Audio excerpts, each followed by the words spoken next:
Ok, bonjour à tous, on va parler aujourd'hui Bezrat Hashem de l'homme qui est Mezaké Tarabim, celui qui donne du mérite aux autres. Donc du Zikouy Arabim. Disent nos sages au Pirkei Avot que Kol HaMezaké Tarabim, Srut Arabim, Talouibo. Que toute personne qui est Mezaké Tarabim, toute personne qui donne du mérite à la communauté, eh ben, il a un retour. Srut Arabim Talouibo. Tout le srut du Rabim vient pour lui, quelque part. Puisqu'il se donne au Rabim, alors le Rabim lui apporte le srut pour cette personne-là. Okay. Et comme nous disent les Rahamim, Dola, Miso Amo, et encore quelque chose de supérieur à cela, que Kol HaMezaké Tarabim, alors ça c'est le plus beau, là aussi c'est marqué dans Pirkei Avot, que Kol HaMezaké Tarabim, En Het Ba Al Yado. Alors là, il est protégé, pas seulement il a du mérite, puisqu'il rend méritant les gens, parce qu'il leur fait faire, parce qu'il entreprend, il leur donne du mérite, mais pas seulement ça, nous dit le Pirkei Avot, et là, il est protégé de tout péché. Donc c'est une merveille. Okay, c'est dans Pirkei Avot, c'est au Perek et à la Mishnah Yutret. On pourra voir ce sujet-là. Donc c'est quelque chose d'extraordinaire, que l'homme est protégé, le fait qu'il donne du mérite à ses frères, alors lui, quelque part, il reçoit un mérite de la part de chacun, et à la fois protégé de tout péché. Donc c'est extraordinaire. Donc il faut donner du mérite. Plus on donne du mérite, plus on en reçoit. C'est un petit peu comme le kavod. Plus on se sauve du kavod, plus le kavod, il court après toi. La même chose, tu donnes du mérite aux autres, tu auras aussi du mérite. Et pas seulement ça, Dieu il te rajoute une garde, une protection à ne faire aucun péché. Bien sûr, il y a Kolminé Mezaké, il y a plusieurs sortes de mérites à faire passer et à donner. Premier mérite qui est le mérite de l'étude de la Torah, à la Torah. Okay. Comme par exemple, tout simplement, celui-là qui enseigne la Torah aux autres. C'est un mérite extrêmement élevé, de donner du mérite dans l'étude de la Torah à ceux qui n'ont pas de Torah ou à ceux qui ont, mais avec des connaissances qui sont avec des lacunes, et comme ça, le maître, il rajoute le manque, et comme ça, il leur donne du mérite des connaissances dans la Torah.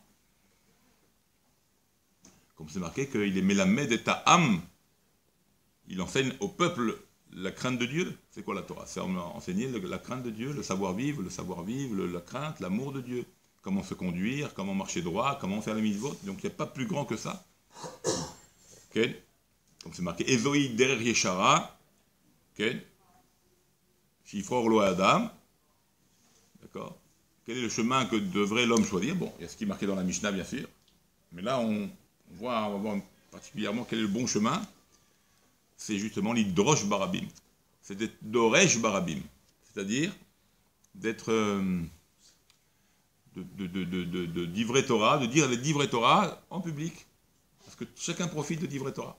Donc ce qu'on essaye de faire en passant par des fois les moyens techniques de la technologie d'aujourd'hui, bien que ce n'est pas notre truc à nous, bon, on n'est pas tellement, en vérité, je ne suis pas moi spécialement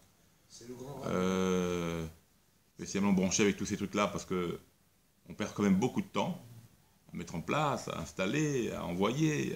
Donc c'est vraiment beaucoup de temps pour tout le monde. Mais d'un autre côté, j'imagine et j'espère, parce que sinon ça ne vaut pas le coup. Voilà, j'imagine et j'espère que ça porte ses fruits et qu'on diffuse la Torah. Et là, ce qu'on appelle le Mezaké Arabim Begadol, c'est ce qu'on est vraiment, on publie la Torah, on diffuse la Torah. Et donc on espère que vraiment ça touche et ça apporte les fruits, où chaque fruit devra arriver à sa place pour l'intérêt de chacun. D'accord? Donc c'est ça le seul intérêt dans ce côté technologique, des moyens technologiques que nous avons à diffuser la Torah. Ou sinon tout ça c'est une grande perte de temps, je vous le dis, c'est vrai. Ne croyez pas que je suis Béad Adavar, je ne suis pas pour cette chose-là.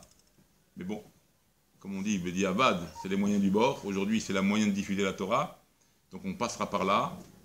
Et ça apportera donc Bezrat Hashem les fruits qu'il faudra, que Dieu voudra, où ça devra arriver. D'accord?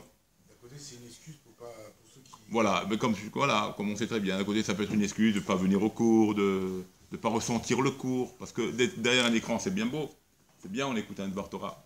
Mais l'écran ne vous apportera pas les larmes, il vous apportera pas le sourire, il ne vous donnera pas les sensations et les régachotes, les sentiments qui se produisent ou ce qui se passe dans un cours. Donc derrière un écran, c'est pas mal. Ça nous... Voilà, ça reste que les questions. D'accord. Bref, il y a les bonnes choses de cette chose-là, et c'est pour ça qu'on publie aujourd'hui, parce que ce n'est pas du tout mon habitude. Mais il y a des mauvaises choses, bien sûr, qu'il ne faut pas du tout accéder et toucher. Mais d'une manière générale, on va essayer donc de vous faire part des livrets Torah, ce qu'on peut faire déjà à l'heure actuelle. Bon. Donc c'est ça le dial de Mezaket Arabim, c'est de passer, bon, aujourd'hui, donc passer par ces moyens technologiques qui sont très bien, comme on vient de dire, à la fois dangereux, mais très bien pour publier, propager la Torah, mais ça ne remplace pas un cours à la synagogue. Sachez-le, ça ne remplace pas un cours assis à une table avec un livre ouvert, ça ne remplace pas. Mais bon, d'accord, on est loin l'un de l'autre, alors c'est un moyen de se connecter et d'être ensemble. Donc voilà, qu'est-ce qu'on appelle donc Mezaké Rabim? Déjà dans un premier temps, il y a plusieurs sortes de Mezaké, de méritants, de donner du mérite à la communauté. C'est le premier mérite, c'est l'étude par le biais de l'étude de la Torah. On donne un mérite fou, un grand mérite à ceux qui l'étudient, par le biais du maître. Donc on fait passer des messages, et comme ça permet à être tous méritants par le fait d'écouter les livrets Torah. Et ça apporte ses fruits, parce que la Torah, ce sont des fruits qui nous nourrissent, qui nous apportent le bien et le besoin qu'il faut. Donc on est rassasié et Baruch Hashem émerveillé toujours de livrets Torah et de choses comme ça. Ok. Si c'est pas pour 100, eh ben ça sera pour 10 personnes. D'accord. Et si c'est pas pour 10, ça sera pour une personne. Et si on a réussi avec une personne, que cette personne-là, elle a été influencée par des livrets Torah et elle a fait tchouva, on a tout gagné. On a tout gagné. Okay. Parce que l'homme, Amatil Nefesh Echad Me Israël, soit qui sauve une seule vie même d'Israël, qui loue Itzil Olam Malé, comme si il avait donc sauvé le monde entier. Parce que d'un homme et d'une femme, on a fait le monde. Donc pour nous aussi, si on a sauvé une personne spirituellement, dans ses pensées, dans ses démarches, des fois pas toujours bonnes au niveau de son esprit, on a pu le ramener à la Torah et à la bonne voie et à la conscience surtout. Alors, Baruch Hashem, on a sauvé une personne, alors on a sauvé un monde entier. D'accord? Donc si c'est pas pour 100, ben, ça sera pour 10. Si c'est pas pour 10, ça sera pour une. Be'ezrat Hashem. C'est quand même appelé être un Mezaké Arabim. Tu es appelé Mezaké Arabim. Et bien sûr, il y a quelque chose de fondamental dans l'enseignement, et pour faire être Mezaké les autres, c'est d'écrire. C'est d'écrire les choses qu'on apprend. Okay? Alors on a appris quelque chose, essaye de faire un résumé à la fin. Pour les élèves, c'est bien de résumer, okay? Tic-tac, en quelques lignes, en quelques phrases, ce qui a été dit. Et après, chez toi, tu reprends et tu vis avec ça. Et comme ça, tu progresses et tu avances. D'accord? Donc ça ne suffit pas seulement d'écouter de manière passive, seulement, mais la Torah c'est interactif, mais pas seulement interactif. Même des fois quand on est seul, c'est ton stylo, comme nous dit la Pirkei Avot, Ukne lecha chaver, ukne lecha, achète-toi un chaver. Alors, ukne lachon kinyan, achète-toi un chaver, mais quel est ton chaver en fait? Ben, c'est le canet. C'est quoi le canet? En hébreu, c'est la plume. Le canet, c'est le... D'accord? C'est ça ton vrai chaver, c'est ça ton vrai ami, et c'est pour ça qu'il a mérité, le canet, par sa souplesse, d'être, lui, la plume du Sefer Torah, et donc c'est un peu le stylo. Donc des fois, tu es tout seul, mais tu as un stylo avec toi. Ce stylo, il est pour toi, ta chavuruta. Il est pour toi, ton ami. Il est pour toi, ton moyen de t'exprimer. C'est ton stylo et ta feuille. C'est pour ça que c'est important de réviser ses cours. Des fois, par le biais d'écrire, c'est comme déjà une révision. Puisque tu as écouté une fois, tu l'écris 2 fois, ça fait déjà deux sujets donc de mémoire à mettre en mémoire. Donc c'est extraordinaire. Donc voilà, des fois, ça passe aussi par la révision des choses, écrire les choses, les mettre en résumé, qu'on appelle Kitsur Dinim, Kitsur Alachot, Kitsur Moussar, faire des petits résumés de ce qu'on apprend, et comme ça, on a la conduite idéale tous les jours, pour tous les jours. Il faut un peu d'Alachot, c'est un peu de Moussar, c'est un peu de Torah, c'est un peu de Chumash, tu fais des petits résumés, après tu peux les dire à table, tu peux faire des Hidushim, parce qu'après ça va te donner des Hidushim, tu vas avoir des liens entre les choses. C'est comme ça qu'on avance, c'est comme ça qu'on trouve des Hidushim. Dans les Gématriotes, c'est pas les Gématriotes, c'est les Rachetevot, c'est pas les Rachetevot, c'est les Sofetevot, c'est pas les Sofetevot, c'est un pirouche, un Ekesh entre un mot et un mot d'une autre paracha qui te fait le lien d'une situation. Extraordinaire. À vous de jouer, à vous de... Mais ça, tu peux le faire seulement quand tu notes. Parce que le fait de noter, ça te fait rappeler, et là tu fais les liens. Après tu regardes dans les livres, et là tu fais les liens. Mais là, on va écouter un cours, 2 cours, 10 cours, 20, 100 cours. Mais on fait qu'écouter 100, après noter 100 résumés, et ben c'est vite oublié, quoi. Bon, parce qu'on a la shichera, on a l'oubli rapide. Donc il faut éviter d'oublier, mais c'est pas toujours dans nos mains. Véa Kané. D'accord? Voilà le Kané. Voilà à quoi sert le petit stylo qui a l'air de rien, mais qui est très important pour nous, des gens de Torah, des gens de mitzvot, des gens de qui pratiquons et qui veulent avancer, qui veulent progresser. Ok? Alors, donc il faut, dans tout ça maintenant, il ne faut pas perdre la force, parce que c'est enseigner, c'est préparer, c'est remettre ça sur table, c'est faire passer des messages. Donc le type, à un moment, il est essoufflé, okay?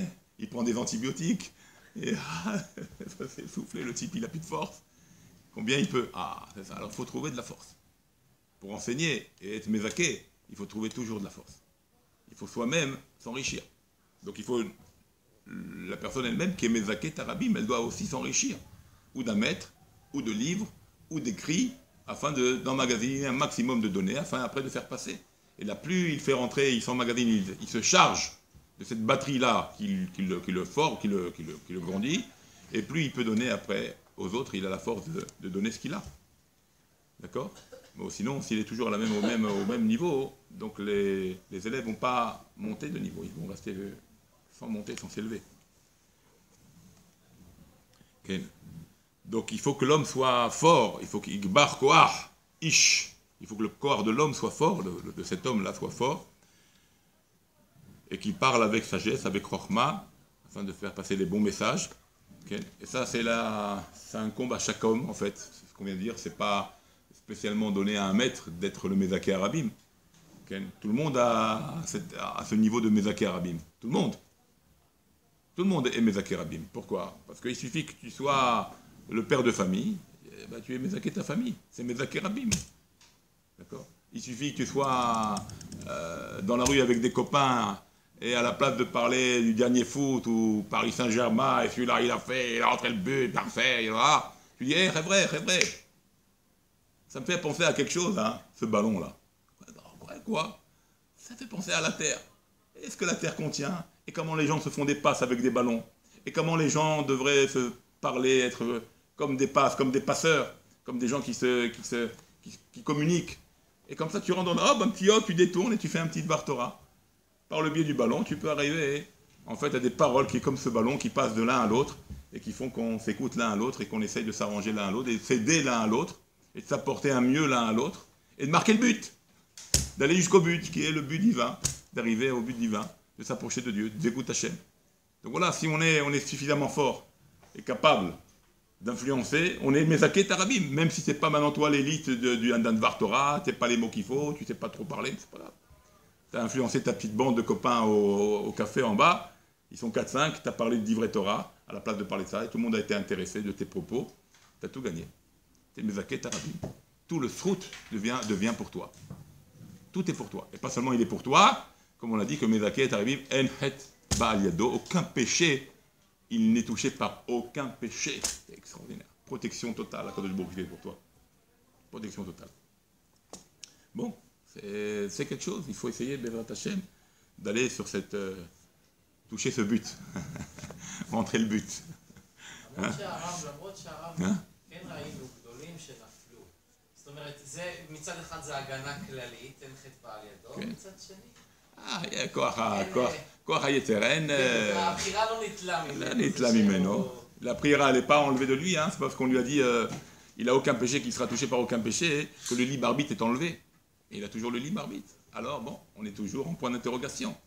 À nous d'être forts. C'est-à-dire, si plus un homme il fait du Mézaké Tarabim, il est en une protection. Il n'a pas le temps. Qu'est-ce que ça veut dire en fait? C'est qu'il n'a pas le temps de pécher.